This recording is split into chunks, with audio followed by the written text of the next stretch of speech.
Hello, and welcome to the Shifting Culture podcast, in which we have conversations about the culture we create and the impact we can make. We long to see the body of Christ look like Jesus. I'm your host, Joshua Johnson. Go to shiftingculturepodcast.com to interact and donate. And don't forget to hit the follow button on your favorite podcast app to be notified when new episodes come out each Tuesday. And while you're at it, leave a rating and review. It's pretty easy to hit that 5-star button, and it helps attract new listeners. Previous guests on the show have included Michael Carrion, Brian Zond, and David Fitch. You could go back, listen to those episodes, and more. But today's guest is Christopher Watkin. Chris holds a PhD in modern French philosophy from Cambridge University. After lecturing at Cambridge, he moved to Australia and now teaches at Monash University in Melbourne, where he lives with his wife Allison and their 2 children. He is the author of 10 books, including his latest, Biblical Critical Theory, How the Bible Story Makes Sense of Modern Life and Culture. We have a great conversation around analyzing culture, language, and thought, how the Bible story helps us view and critique culture and the world we live in, and we get practical examples of how to do it. It's a fascinating conversation, so sit back, relax, and enjoy my conversation with Christopher Watkin. Well, Chris, welcome to the podcast. Thanks for coming on. Thank you so much, Joshua. It's wonderful to be here. Yeah, I'm really excited to talk to you and really dive into your latest book, Biblical Critical Theory, and what that looks like. But I'd love to, as looking at your vast work, it seems eclectic, but there is a thread. What is a thread to your work like that holds things together and says, this is what I'm passionate about? Yeah, it's a really interesting question. I've had to think about this quite a lot over the years. I think what ties everything together, and it wasn't conscious at the time, but looking back, I think it was, is that in everything I've written, I'm trying to understand how different people see the world, make sense of the world. Yeah. Especially people who are not like I am, who think differently and live differently to me. To try and work out why people arrive at the positions they arrive at, why they're excited by what they're excited by, and what different positions feel like and look like from the inside, I suppose. I think that's a crucial stance, I think, for us as humans to try and interact and to see where we're coming from and what we're doing. And I think if we're open and curious like that and asking questions and trying to understand people of other cultures and other faiths and in different perspectives, I think it'll actually go a long way as humans to try to interact that way. And oftentimes we don't try to see things from different perspectives.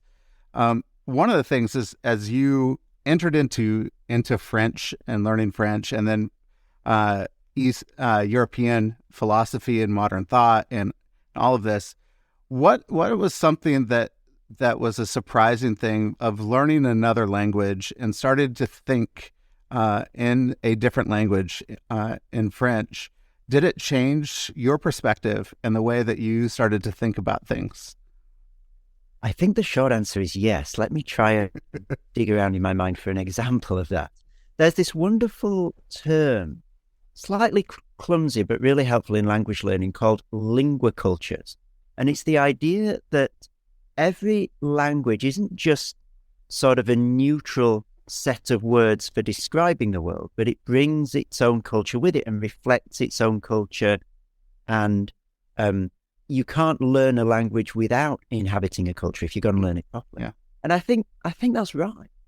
And I think the way that French people and the French language understands the world is, I guess from an English speaker's point of view, you could say it's uncanny in the sense that there's so much overlap with an Anglophone outlook, but at significant moments, it's just a little bit, from an English point of view, off kilter or strange, that you never feel completely at home as an English speaker in it. And I just find that wonderful and fascinating.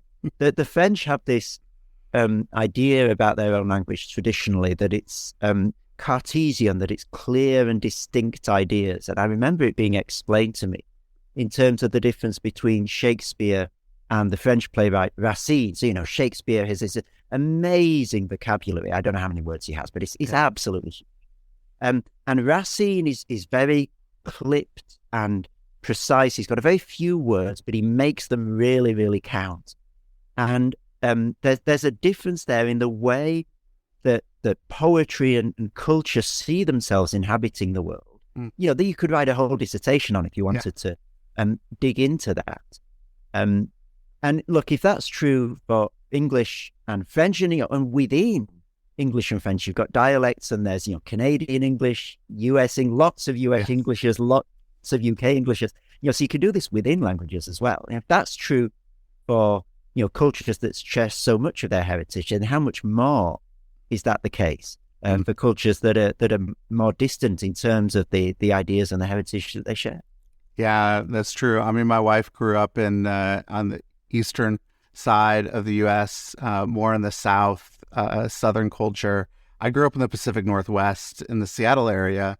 And so there are still oftentimes my wife says something and I'm like, what is that? And it comes from a totally different background and culture. And I'm trying to interact in those spaces, but then it opens me up and says, it makes me a little bit more curious about where she came from, who she is, how she interacts in the world. Even though I know her deeply, it actually opens up a little curiosity for me. And so how do we enter into these relationships? Even, I mean, I could say my wife and I are a cross-cultural relationship, even though we're both, white Americans that love Jesus, and we have a lot of similarities, but I think every relationship is a little bit cross-cultural. So how do we enter into those to open ourselves up into more curiosity? I suppose the first step, a crucial, necessary first step, is to realize that your way of looking at the world, my way of looking at the world, isn't simply common sense. It isn't simply the place where everybody starts, and then some people add some weird stuff onto my sort of common sense view. Yeah. And I think that's one thing that learning a language does for you. It allows you to see your own language and culture from the outside as someone looking in on it and say, oh, yeah, that is actually really quite odd about my own culture. I'd never really noticed that before because it was the only way that I'd ever encountered the world. But now that I've got two possibilities, I can look at the world through the lens of the English with which I grew up, or I can, immerse myself in French culture. I begin to see idiosyncrasies and strangenesses, and sometimes even contradictions in my own way of looking at the world. And that, I think, is such a healthy realization to come to. Not that you throw the baby out with the bathwater. You think, it's all relative. Nobody has any sort of meaningful angle on the world. But you realize, you know what? I've got a position too. Mm-hmm. And my position isn't neutral in the sense of everybody starts where I start, and then some people become weird and some people just stay like me, normal. And the measure for everybody else. And I think that's the first step, just to realize that none of us are the referee or the umpire on the pitch. We're all players, we've all got a dog in the fight. Yeah. And no one person's language or culture is necessarily the measure against which all others should be judged. I find this your book really fascinating, and I'd love to get into just as a background. My dad wrote a book on biblical worldview integration, and so he wanted to try and figure out, how do I actually view the world through the lens of the Bible, and then integrate that into curriculum and how we teach, and so that people can see that perspective. And so that's been 25 years ago, and I've been really walking into this and wrestling in it and trying to figure out the best way to go about actually looking at things through a different lens and a certain type of lens. And I love how you walk through the story of the Bible, and it's story based, it's narrative based, and that we could actually start to use it as a lens to view our modern culture in it. Can you just take us a little bit through this book, and what you're trying to accomplish through it, and what is your framework as you started to enter into it? Yeah, thank you. The book is really born out of a sense of frustration, I suppose it was, that I had as an undergraduate. So I was an undergraduate at a big secular university in an arts faculty, studying all sorts of philosophical and theoretical approaches week after week, churning essays out about them, Marx, Freud, Nietzsche, Foucault, Derrida, Kristeva, etc., etc. And I was also attending a Bible-believing church where I was challenged to take the Bible seriously and apply it to the whole of life. And there was really no space in my life at that time where those two worlds could talk to each other, where the Bible could sit around the table with these theoretical approaches and make the case for its own view of reality. In my university units, there was no way that the Bible would be allowed in. And it wasn't particularly discussed at my church. And so I guess I wanted to get that conversation going. I wanted the Bible to have a voice in this theoretical debate. And the two things that helped me to see how that might happen were my first Bible overview that I did at a Christian summer camp I went on. I was a junior leader, and we had as well as sort of helping with the washing up and things like that, we had a teaching program, and one of the streams was a Bible overview. It was just mind-blowing. It was a real penny drop moment to see that the Bible isn't just a collection of stories from God with meanings, but it is, from the first page to the last, one complex, multi-layered, unfolding story. Yeah. And not just a story within reality, but a story of reality, inside which you can live, and that a story that makes sense of the world, a true story that makes sense. And the second thing that happened was that I read Augustine's City of God one summer on holiday with my parents. I think it probably rained all week. I can't remember. But anyway, we had a lot of time for reading. So I plowed through the City of God. Look, most of it, if I'm being honest, went over my head. But the bit that I did understand was that Augustine was using this Bible overview framework to critique late Roman culture, like all of it. It's games, it's religion, it's civic life, it's superstition, it's military, everything. And he could do it all through this Bible overview framework. And I think I realized from that point on, this is the pattern to use. Like Augustine has set the bar for the way to do cultural criticism here. It is a narrative framework that makes sense of it for us. And then, year after year, just chipping away, reading different things, putting little pieces of the jigsaw together.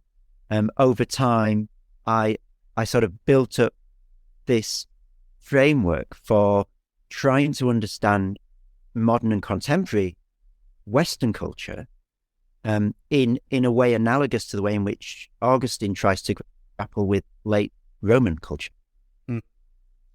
Yeah, I love that. Can you give us an example? So if you're actually then grappling with modern culture and trying to look at it through this lens, can you give us an example of something within modern culture that we could start to look at it and to walk through how we could apply this just to view the culture? Yeah, I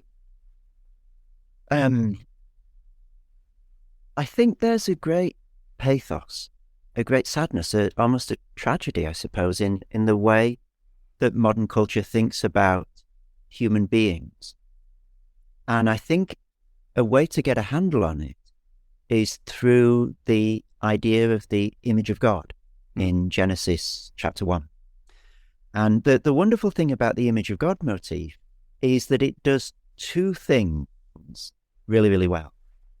First of all, it exalts and dignifies human beings. So, of everything in the whole created order, only human beings and every human being is in the image of God. So, not the Milky Way that you can look up to at night, not a beautiful school of whales, not an ocean, not a sunset, not the greatest piece of music ever written. None of those are in the image of God, only human beings. And therefore, there's an incredible dignity and specialness to being human in this world. But the image of God also humbles human beings, because precisely we're not God, we're the image of God, So lest we should think too much of ourselves, the image of God reminds us, you're not the top dog in reality. God is, and you are in his image. And there's no sense in the image of God doctrine that those two things are in conflict with each other. Yeah. It's not that we're half dignified and half humble. No, there's a beautiful harmony between them. But then you look at what modernity does with anthropology, and you find that it splits these two tendencies and tends to emphasize either one of them or the other, makes half of that beautiful biblical harmony into the whole truth. And so on one hand, you've got writers like Thomas Hobbes at the dawn of modernity in his foundational book of political thought, Leviathan, saying in the first chapter that human beings are essentially machines. We're just cogs and springs and strings and wheels. That's really all there is to us. So let's not fool ourselves. And there are a whole sort of lorry load of writers in modernity that you could gather together to say that either we're fundamentally machines or we're fundamentally just like the other animals. There's nothing different to us. And that's taking this idea of humbling.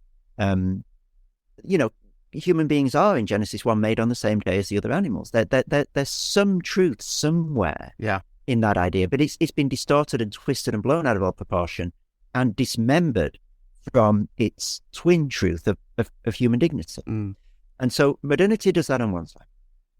And on the other side, it's got this huge sort of bloated, hyper-inflated idea of human beings that basically presents us as gods.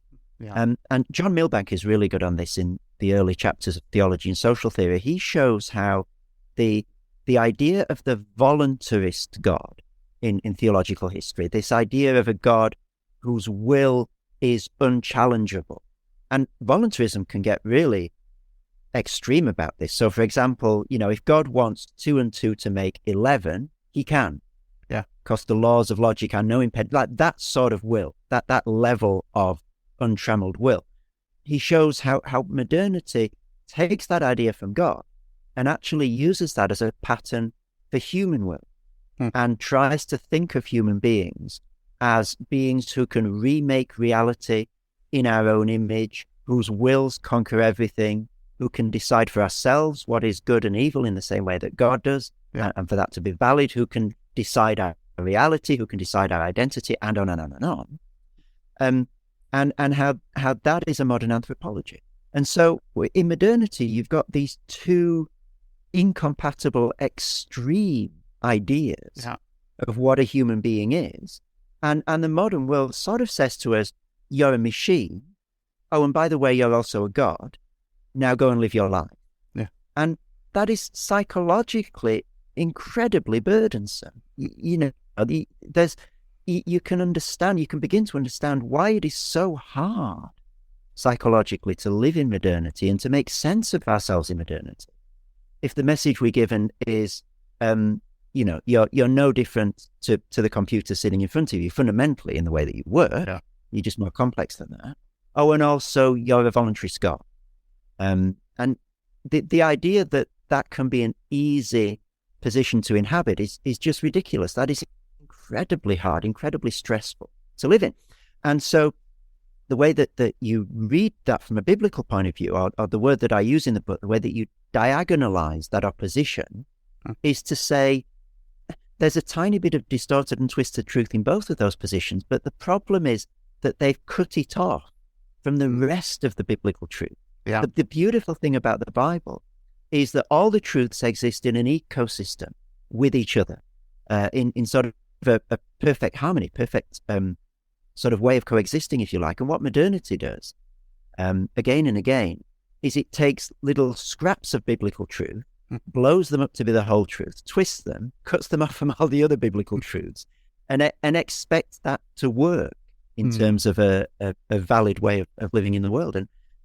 And so I think we're calling people back to a wonderful, wholesome, healthy, exciting biblical harmony, away from the shards and splinters of the modern way of looking at things. And that takes a lot of wisdom and discernment as we're walking through life and starting to look at the world, as we're seeing that, there's some truth to what they're saying, and there's some truth to this viewpoint, but they don't have the complete truth. They don't have the other side, and it seems like there's a lot of black and white of, we're blowing it up to, this is the only way, the only truth, where there is some nuance to it. How do we start to interact with the world through this nuanced way, this gray, where we're trying to make sense of the world, and we want some wisdom of God to do that? It's a wonderful question. I think it's a really deep question. I think the first thing to recognize is that it's not that each of the modern positions has half of the truth, and what you need to do is simply split the difference between them. So you don't start with the two anthropologies of we're just machines and we're gods, and say, well, let's say then that we're half machines and half gods, because that's not a biblical view. Yeah. It's the idea of the image of God is not a half and half thing. So it's not about splitting the difference. I think the best pattern, for the best answer to the question that you've asked, is in 1 Corinthians 1, in the way that Paul engages with some dominant values of his day. So, he looks out in the world around him and he sees that Jews demand miraculous signs and Greeks seek wisdom. There are two things that these two different communities really covet and value and pride in possessing. And he does two things with those values. And I think we're very good at doing either one or the other, but it's rare that we'll do both. The first thing that he does is he draws a radical antithesis between those cultural values and the gospel. He says, for example, Greeks, you seek wisdom, but the word of the cross is foolishness. In other words, you can't just keep on going seeking wisdom in the way that you are, in a straight line, continue on, and arrive at the cross. The cross is not wise in the way that you think wisdom ought to be understood. There's a radical break, there's a discontinuity between your value and the gospel. And if that was all that he did, you'd think that he was sort of pushing what H. Richard Niebuhr would call a Christ against culture paradigm. Whatever the culture is saying, the gospel is the opposite. And that's what some Christian cultural commentators do today. They always simply put the gospel in radical opposition to whatever's going on in the culture. Culture says A, gospel says Z. Z. Yeah. Sad words too. Okay, thank you. International podcast. Yeah. But he doesn't. He goes on a couple of verses later to say that the foolishness of God is wiser than human wisdom. So at that point, what's he doing? He's putting them, if you like, on a scale of wisdom. So he's putting the wisdom that the Greeks are looking for and the foolishness of God on this wisdom scale. And he's saying the foolishness of God is higher up that wisdom scale. It's more wise than the Greek wisdom. And so at that point, he's issuing, if you like, a challenge to the Greeks. He says, if you're really serious about searching for wisdom, are you willing to look for it in the place where you would least think it to be found? In other words, the foolishness of a condemned criminal in your eyes, dying a painful death and a shameful death on a cross. And his challenge is, if you are willing to look for wisdom there, you will find a depth and a fullness and a richness of wisdom that will far exceed anything you currently think of under that term of wisdom. So he's saying there that this foolishness of God is actually the fulfillment of your quest. If you really want wisdom, you're only going to find the fullness of it in the foolishness of God. And the brilliance of Paul's approach in 1 Corinthians 1 is he does both of those things. So the idea that the foolishness of God is the fulfillment of human wisdom, the quest for human wisdom, doesn't water down the idea that there's an antithesis. Yeah. You've still got to completely break apart your idea of what wisdom is and rebuild it differently in order to arrive at God's foolishness. You can't just bolt it onto a Greek idea of wisdom. It doesn't fit. Yeah. So the antithesis is insurmountable. You've got to hammer the antithesis 100%, if you like. But you've also got to be all out on fulfillment. You can't simply say the gospel is incompatible with your idea of wisdom. If you want to be biblical about it, if you want to follow this 1 Corinthians 1 pattern, you've also got to say, and the gospel is the ultimate fulfillment of everything you long for when you talk about wisdom. And it's that combination, I think, that's the beautiful biblical harmony that I think Christian cultural criticism is at its best when it's doing both of those. Yeah. And rather than simply saying, no, the gospel is always incompatible with culture, or simply always saying everything that you think you want, dear world, find it in Christ, without breaking it down and rebuilding it. And I think our cultural criticism tends sometimes to one or either of those two poles, but Paul shows how you can hold them together. I love that. And thinking through, a lot of my work, one of the things that I do is I lead a missions agency that goes and shares Jesus around the world. And so I'm training missionaries a lot of times to really assess culture, to look at culture, to dive deep, to be very thoughtful, and to know what's going to be good news for the culture there. What are the things that they're longing for, and how does Jesus fulfill that? So how then do we go into a culture and start to critically look at culture and then be curious of culture so that we can start to learn about those things where there is some truth that they're longing for, that the gospel has an answer for, and we can actually say, here it is. And so what are some ways that we can start to analyze culture that way? I think that, again, the Pauline pattern is in Acts 17, is to walk around with your eyes open, isn't it? I was having a look around Athens, and this is what I spotted. And he's obviously read his Greek poets as well. So I think you can't do this on the fly. You can't just read a crib sheet, or a one-page summary of a particular culture and expect to be able to engage with it in any meaningful way that people who live in that culture will say, yes, you've understood me. And I think, again, Augustine is a brilliant example here.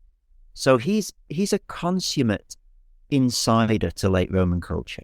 He teaches rhetoric in Carthage and then later on in Rome. You can tell in the City of God, he really admires Cicero. And it's not just a pretend admiration. He understands the beauty of Ciceronian prose and the way in which Cicero is thinking. And he says so. Not that he agrees, of course, with everything Cicero says, but you can nevertheless say this is really good writing and really profound writing. But crucially, Augustine is also an outsider, partly because of his biography. So, he's born in North Africa. He's not at the heart of the Roman Empire. He's got a pagan father and a wonderful Christian mother, Monica. And so he's sort of inside biographically. But the main thing that places him at an odd angle to Roman culture is just that he's so steeped in the Bible.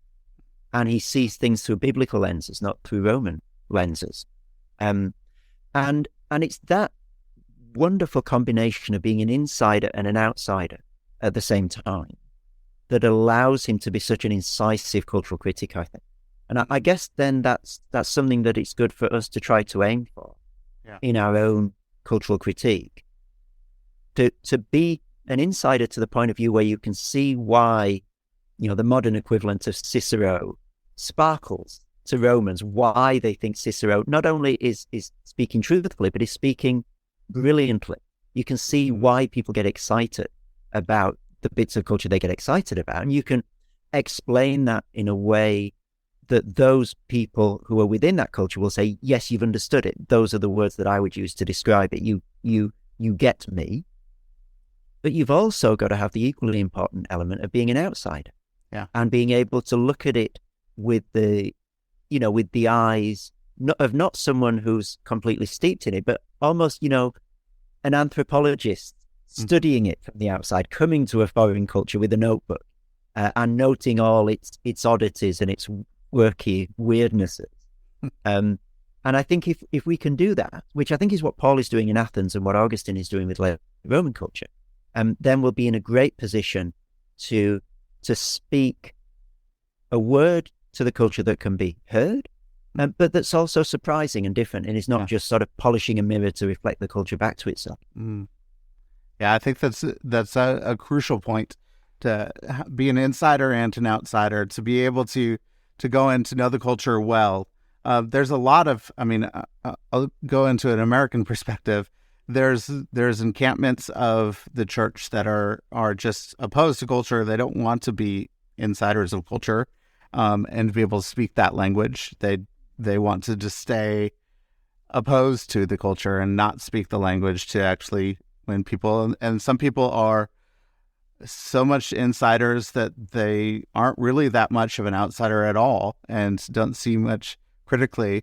And so how, as communities of Christ followers, then how can we help look at things critically to engage culture in such a way where culture is saying, yes, that actually makes sense. That actually is hitting what I'm longing for, hitting what I'm looking for. These are the words that I want to use, and not just say. A lot of times culture thinks that Christians are just against everything. We're known for what we're against, right? And so that's not helpful in a culture, is just to be known of what we're against. How are we doing that as Christ followers? How do we get into that place? I think two things are necessary, and every Christian community will almost certainly be better at one of these than the other. And so I guess every, pastor or missionary leader, and every individual Christian, every family group needs to sort of audit themselves to work out which of these needs most work for me or for us. And the first one is just having a really thick, formative Christian community. And this is about being an outsider to the culture. Yeah. That with, as Augustine was, as Paul was, we're so steeped in the rhythms and patterns of a biblical way of looking at the world that we never completely feel at home in the ambient culture, whatever that culture is. Yeah. And I think that needs more than a 1-hour church service on a Sunday morning. The world is catechizing us very aggressively and very effectively from the moment we wake up, usually, to the moment we go to sleep, through our smartphones, through advertising, through all the appliances in our house. It's not just ideas. It's not just speaking to us. It's shaping our view of the world through the objects around us and through the rhythms and patterns of our daily life and through the unspoken expectations of us. And it's doing that really, really well. Yeah.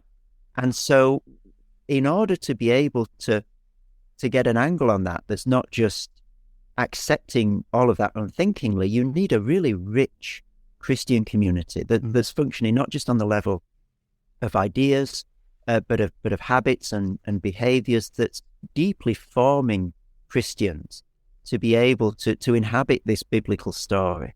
Again, from the moment we wake up to the moment we go to sleep. And that's crucial in order to be an effective outsider to the culture. Yeah. But the second thing, I guess, is to be able to understand and engage with aspects of culture as an insider.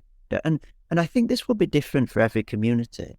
So, I'm a philosopher, and I'm paid to go deeply into complex ideas and pull them apart, but that's not everyone's job.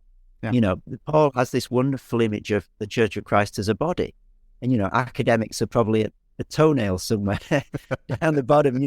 We've got our thing, we're helpful, we do our stuff, but to say to everybody you must be a toenail too just because I am would be ridiculous, and would be a travesty of that picture of the body. So not everybody needs to take a deep dive into the sort of details of culture, but I think to be aware, whenever we watch a film or walk down a street and see a bunch of adverts, to have a reflexive thought of, just really simply, how does this fit with the biblical story? What is it reflecting of the biblical story, and what's different? And by biblical story there, I think at its simplest, we just mean creation, fall, redemption. Yeah. Let's just have that as a little framework. And, you can do that in 10, 20 seconds, I think, for aspects of culture, or you could sit down and have a small group, Bible study group discussion. Yeah. Let's take a film, let's read it through that lens of creation, fall, redemption, which is really all that Augustine's doing over 1,000 pages. Yeah. And just try and understand it in that way. And that might help you more to become an insider. Does that help? Yeah, that helps a lot. One thing that might flesh it out a little bit. Do you have an example of a film that you're familiar with that you could do a little reflection quickly? A really good question, Joshua. Let me think. Okay, so I will talk about Avengers Endgame, which is, I hope, a film that most people have seen by now, and I hope that by talking about it, I won't be spoiling it for anyone. All right, spoilers ahead for Avengers Endgame. Yeah, if you haven't seen it, shock horror cartoon film, the good guys win. I hope that's not a scandal to him. And that's probably where you'd start, isn't it? Yeah. So the shape of that film, the shape of the Infinity War and Endgame, is that you introduce a seemingly insurmountable problem into the plot. So here's this incredibly powerful guy, Thanos, who's going to wipe out half the world. You reach a crisis point where it seems that all is lost. I can't remember exactly where that is in the film, but there's one point where it looks as though all their plans to save the universe have been dashed to pieces, and it looks as though there's no hope. And then out of the jaws of defeat, surprise, surprise, the superheroes, the Avengers, manage to drag the most wonderful of victories in this amazing final battle. And there is both a sense in which that is uncannily Bible-like, and a sense in which it's very not unlike the Bible. And the sense in which it's like the Bible is that shape of a story, introduce a problem, look as though it's all lost, final victory is sort of wrested from the jaws of defeat. Well, that's sin and the cross and the resurrection, and then the final judgment, isn't it? And that is the shape that the stories that most resonate, certainly within a Western frame, take. You see film after film after film, book after book after book, and that is the shape of the story, and there's no accident there. That is a gospel shape. But of course, the difference is who does the redeeming. Yeah. And so the modern view, again and again and again, in film after film after film, is that we save ourselves. And that is, at least in part, what's happening in Endgame. It's the Avengers themselves who bring victory out of the jaws of defeat. And so you can see that it's following a creation, fall, redemption schema, but it's significantly and fundamentally rewriting that schema. It's parasitic upon a Christian frame. Yeah. But it's saying that we are our own saviors. Look, I realize that sort of MCU geeks critics, as I'm saying this, will say that there's lots of details of this film that I'm not engaging with. Look, I'm trying to do this in a minute or two. Have mercy on me. You're doing great. And I'm sure there's more to say on this, but I think this is a good place to start in terms of the film. I think that's helpful. It's parasitic on a Christian framework, which most of modernity is. It's taking Christian ideas, but decontextualizing them, rewriting significant parts of them, and presenting them in a way, and here we're circling back to 1 Corinthians 1. In order to sort of bring Endgame back to the Christian story, you'd need to both completely subvert it and completely fulfill it. You'd need to say, this is absolutely not what the gospel is. We do not save ourselves in any means, form, or fashion. And yet, what you're looking for in the terms of a climactic, wonderful, cathartic, fulfilling end to a story where everything turns out well in the end, despite the fact that it looks as though it's impossible, that the deepest, richest, most resonant human fulfillment of that narrative arc is God's story of reality in the Bible. Yeah. So it's fulfillment and antithesis again. Wow. I think that's so helpful to walk us through what that actually looks like, to start to critique things and to look at things through this framework. I'm not in the philosophical thought circles and actually really engaging in that philosophy world. So how, if you've used some of this in thought when people are doing some thinking within philosophy, what does it look like having this standing up to other modern thinkers in the philosophy world? It looks... I'm trying not to repeat myself and say that it looks like both a subversion and fulfillment of eternity, because I think your listeners might be getting slightly tired of that constant refrain in all of my answers. I need to acknowledge that this idea of subjective fulfillment comes from a colleague of mine, a brilliant Christian thinker, Dan Strange, who gets it from the missiologist J.H. Bavinck. Bavinck has this idea of subversive fulfillment, which is essentially a way of talking about this 1 Corinthians 1 dynamic. I think you see it happening in thinkers like Oliver O'Donovan, Richard Bauckham, John Milbank, Esther Meek. I think she's got a brilliant way of refiguring modern ways of knowing in a biblical frame, in a way that both subverts and fulfills them. So Esther Meek's sort of approach is to understand knowledge in terms of a covenant framework with reality. So the reality, and I hope I get the language right here, and apologies to Esther if I don't, sort of invites itself to be known, invites itself to come into relationship with us. And of course, this idea of covenant is a profoundly biblical idea. Covenant theology is a whole branch of theology. And so rethinking a modern way of knowledge, which essentially divides the knower from the known, from Descartes onwards. And in many ways, and there's a passage in Francis Bacon that's very clear about this, but I think it's implicit in a lot of modern knowledge. It's a violent battle between the knower and the known. We have to wrest knowledge out of reality, to wring knowledge out of the world. And Esther really overturns that and says that to know fully is to enter into covenant relationship with. Now, of course, that's eminently true of our relationship with God and with other human beings, but she makes, I think, a persuasive argument to say that is also the way that we know everything in the world. And just by shifting that paradigm of knowing onto a biblical frame, all sorts of consequences cascade out of that for the way that we relate to the natural world, the environment, for example, the way that human relationships are figured within society.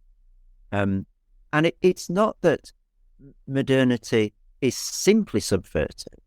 It's quest for knowledge is also fulfilled in that covenant paradigm. And so, we, again, inevitably, we're right back at 1 Corinthians 1.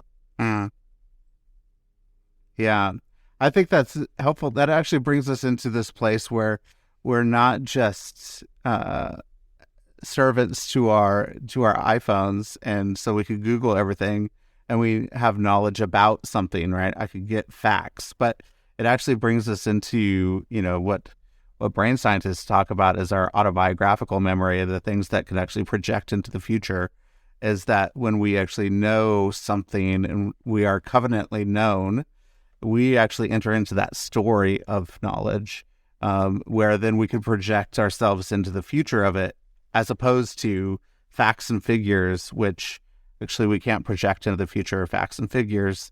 So it doesn't actually really impact the way that I interact in the world as much. So I think that's crucial as we move forward, and to actually then start to pull out what this knowledge is and how do we know and what is that. I think that's a crucial thing. That's pretty fascinating to me. Joshua, can I say something controversial and then try and explain why it's not quite so controversial as I seem at the beginning? Facts are not real. Okay, that's my controversial statement. And at this point, all the prejudices that people might have about me studying postmodern philosophers are going to come flooding in, and they're going to say, I knew it. He was, he doesn't think anything's real. What I mean by that is that there is a reality that can be known, and it is God's reality. But God is not a fact in the way that modernity understands that term, which is a state of affairs about the world, shorn of all personality, shorn of all value, that the world that God has... So there are two ways of looking at the world, and this is John Frame. Either everything that's personal reduces sooner or later to the impersonal, and reality is fundamentally impersonal, which is a modern view of reality. Or the view of reality according to which everything impersonal sooner or later reduces to the personal God, because he is, as Cornelius Van Til will put it, back of everything. And those are two very different universes to live in. And if everything is impersonal, then it might be possible to wrangle with the idea of fact as ultimate. But not, I think, in the world that God has created, because his reality that we can know, so this is not relativism. God has created a world that we can know, but it's not a world of facts that are dislocated from any meaningfulness or any ethical value. You'll see this right back in 1 Corinthians 1. The it was so and the it was good, God saw that it was good, are both part of reality. It's not that God creates some sort of neutral, inhuman, abstract world of facts and then says, right, let's give these facts some meaning. No, the meaningfulness and the goodness of creation is hard-baked into it at the same level as the facts. And so when modernity conjures with facts, it's actually dealing with abstraction, abstracted from God, the way that God has made the world. And that's the sense in which facts are unreal. They're at one level of remove from reality. They're pretending that reality is not fundamentally personal, that back of everything isn't a creator God, but are impersonal forces, and that those have absolutely no ethical weight whatsoever. So I hope it's not quite as controversial as it originally. It's not quite, well, not to me, at least. Maybe to a few people, but not to me. And I love that you get into that place of the personal and the personal God. I think we need to move in that direction as we're thinking about life, the way that we interact in the world, and the way that we view the world. So as then, hopefully, we're inspiring some people to go and to do a deep dive in your book, because it is a deep dive, and it's there's a lot of great things in there. What are some things you want the readers to get out of, to really start to apply to their life?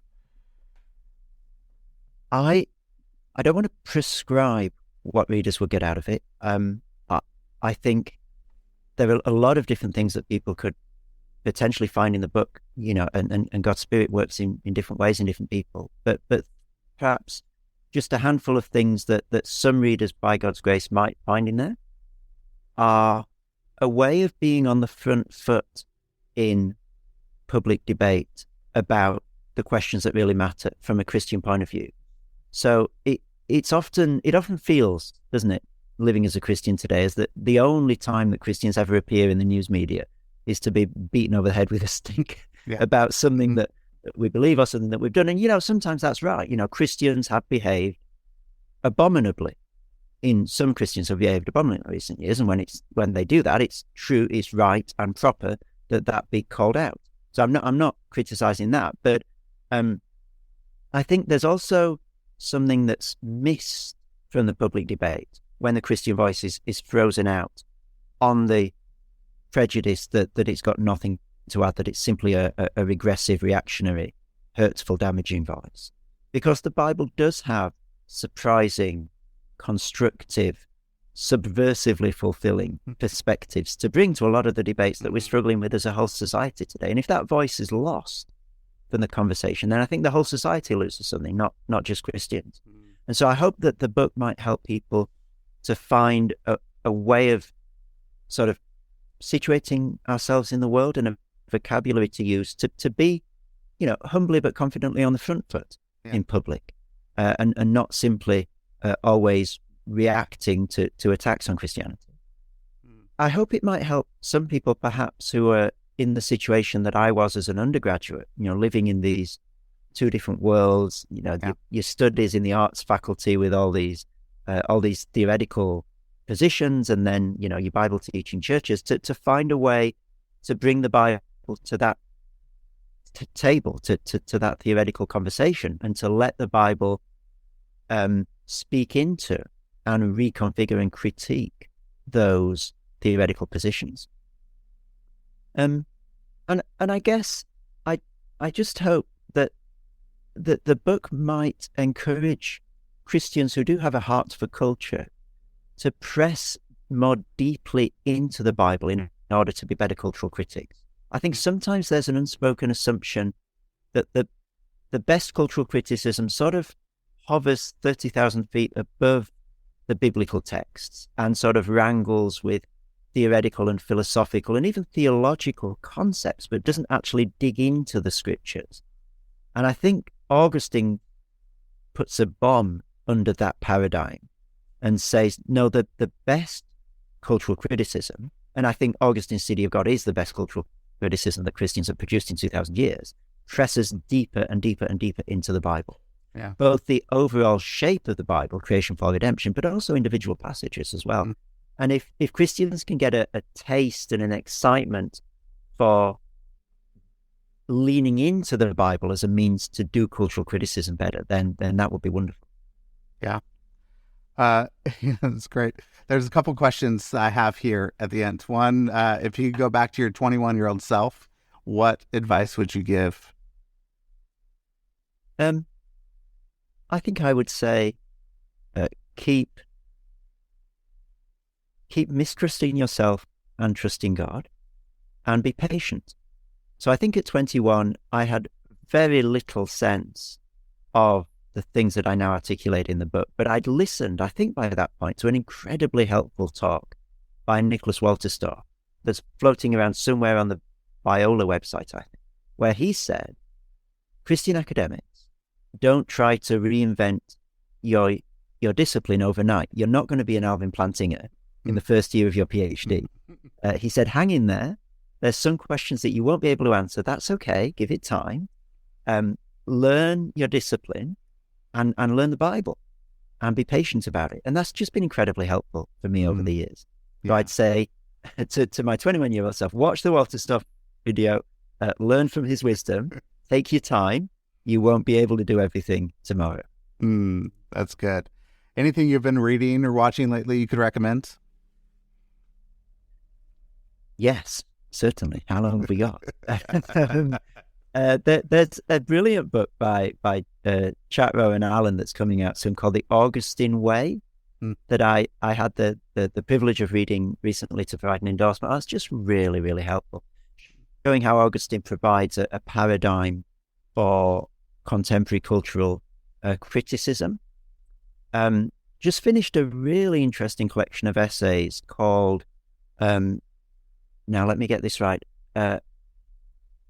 It's based on Kuyper's Stone Lectures, and it's called something for a secular age, Kuyper for a secular age, Christianity for a secular age, something like that. I'm not sure, but it's a series of reflections on how Kuyper's Stone Lectures can be sort of deployed in the 21st century, which is just really, really helpful.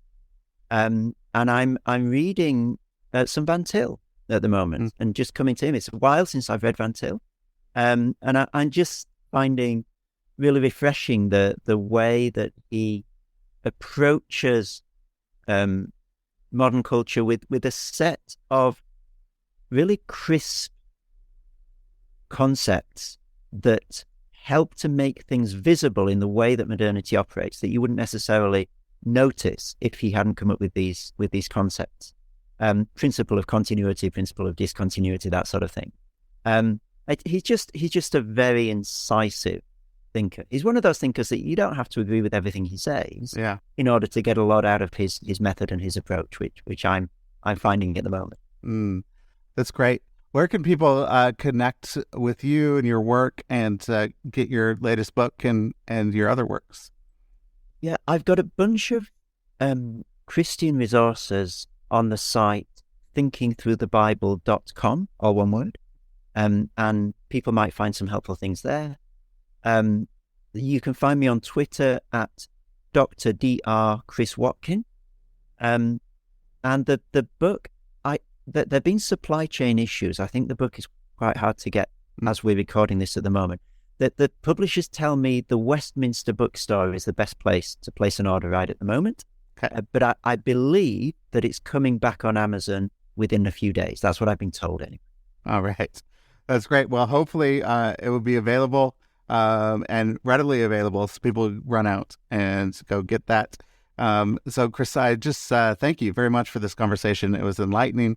It was fascinating to be able to think through culture through a biblical lens and to think of the biblical story of creation, fall, and redemption as we reflect on culture, interact, and hopefully now we can start to be on the front lines, the front foot of what culture is saying, and in these conversations, these debates, that actually the Bible has something to say to us in this modern age. And it's not a dead relic, but it's a living, breathing thing that we could actually start to interpret all of life through. So thank you very much. I really appreciate it. Joshua, it's been a huge pleasure for me. Thank you so much for having me on. Thanks.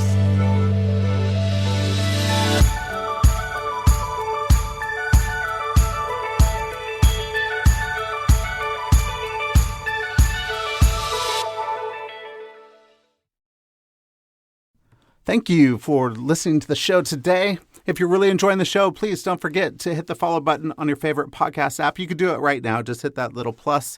And then I would love it if you would leave a rating and review on Apple Podcasts. So you could go right now to the show and leave a star rating and review and let us know how you are enjoying the show. And find us on Facebook and Instagram. So if you want to connect, interact, I post a lot of quotes and different things that you could actually interact with the episodes and let me know how you are enjoying the show. If you feel inclined to donate, there is a support the show link in the show notes, and it would send you directly to a page where you could donate so that new episodes can be produced for your enjoyment. So thank you so much for listening, and I hope you have an incredible week.